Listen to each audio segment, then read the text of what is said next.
হতাশা মানুষকে সবসময় ধরে রাখবে।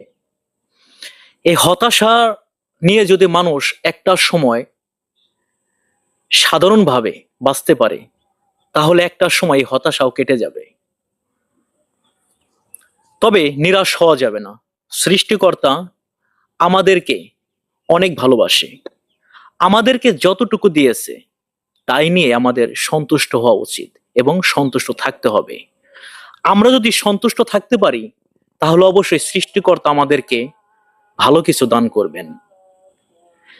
সর্বোপরি একটা কথাই বলতে চাই, আমাদের সৃষ্টিকর্তা আমাদেরকে সৃষ্টি করেছেন তার ইবাদতের জন্য, এবং তার প্রতি আমাদের কতটুকু বিশ্বাস, ধৈর্য আছে সেগুলোই দেখার জন্য। তাই বলতে চাই, নিরাশ হবেন না, ধৈর্য ধারণ করুন। একটা সময় আপনার রব আপনাকে এত এত কিছুই দিয়ে দিবেন, যা কিনা আপনি এতটাই খুশি হবেন, ভাষায় প্রকাশ করতে পারবেন না। সবাই ভালো থাকবেন, সুস্থ থাকবেন, সুন্দর থাকবেন। আল্লাহ হাফেজ।